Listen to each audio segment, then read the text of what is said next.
Start.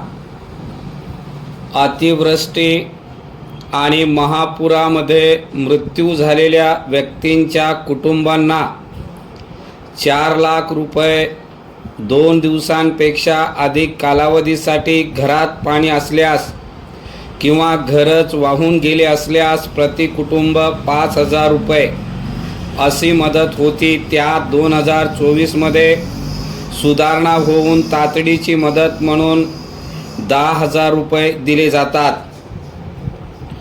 कोरडवाहू क्षेत्रासाठी प्रति हेक्टर 8,500, बागायत पिकांसाठी 17,000, बहुवार्षिक पिकांसाठी 22,500 आणि रेशीम शेतीसाठी 6,000 रुपये असे दर ठरवण्यात आलेले आहेत।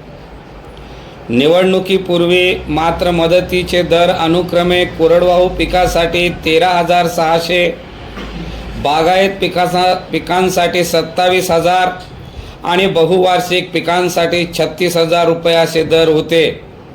मात्र राष्ट्रीय आपत्ती निवारणाचे हे दर पूर्वी शासन देत असणाऱ्या दरांपेक्षा कमी आहेत। दर कमी का केले असा सवाल उपस्थित केला जात आहे। अर्थमंत्री तथा उपमुख्यमंत्री अजित पवार यांचे पैशाचे सोंग आणता येत नाही हे पूरग्रस्त पाहणी दरम्यान केलेले विधान या मदतीच्या अंगाने चर्चेत आहे। म्हणूनच विरोधकांकडून शक्तीपीठ महामार्ग रद्द करून शेतकऱ्यांना तो निधी द्यावा अशी मागणीही उचलून धरली जात आहे। सांगली कोल्हापूरच्या पुरादरम्यान जसा स्वतंत्र निधी दिला होता तसा विशेष निधी द्यावा अशी मागणी होत आहे। परिच्छेद नुकसानीचे विश्लेषण वेगवेगळ्या पातळीवर केले जात आहे।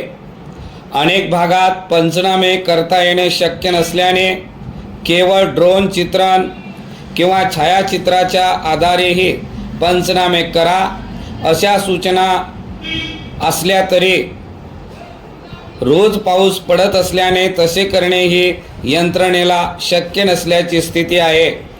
त्यामुळे पंचनामे होऊन मदत बँक खात्यात येण्याचा मुहूर्त जरी शासनाने दीपावलीचा ठरवला असला तरी तसे होणे अवघड असल्याचे सांगण्यात येते।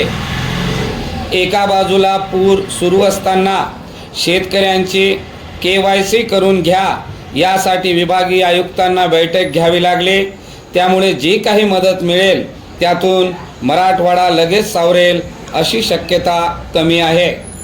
अनेक भागात तलाव फुटले आहेत, शाळा प्राथमिक आरोग्य केंद्राच्या भिंती खचल्या आहेत, रेल्वेच्या रुळाखालून खडी वाहून गेली आहे, विहिरीत गाळ गेला आहे, शेतकऱ्यांचे ठिबक सिंचनाचे पाईप मोटार वाहून गेली आहेत। त्यामुळे अगदी बागायतदार आणि नदीकाठच्या शेतकऱ्यांची परिस्थिती कमालीची खालावलेली आहे। परिच्छेद या पावसाळ्यात मराठवाड्यात 2,534 जनावरांचा मृत्यू झाला। विशेषतः भूम तालुक्यात दूध उत्पादन मोठ्या प्रमाणात होते, तेथे जर्सी गाई दगावण्याचे प्रमाण अधिक आहे। चारा ओला झाल्याने दूध उत्पादन घटले आहे।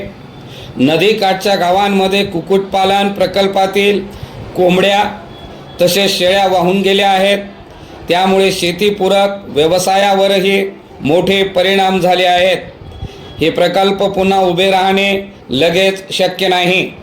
अशा पायाभूत आणि पैसे मिळवून देणाऱ्या योजनांना पुन्हा कार्यान्वित निधी मिळावा यासाठी ओल्या दुष्काळाची मागणी केली जात आहे। परिच्छेद स्थिती गंभीर असल्याने केंद्र सरकारकडे निधीची मागणी करण्यात आली आहे। येत्या काही दिवसात स्थानिक स्वराज्य संस्थांच्या निवडणुका होत आहेत आणि मराठवाड्यातील छत्रपती संभाजीनगर वगळता अन्य 7 लोकसभा मतदारसंघात महायुतीचे खासदार नाहीत। त्यामुळे हा रोष वाढता ठेवणे केंद्र व राज्य सरकारला फारसे परवडणारे नसल्याने अतिवृष्टीतील विशेष निधीचे पालकत्व स्वीकारणे गरजेचे असेल अशी ही चर्चा राजकीय गोटातून सुरू आहे।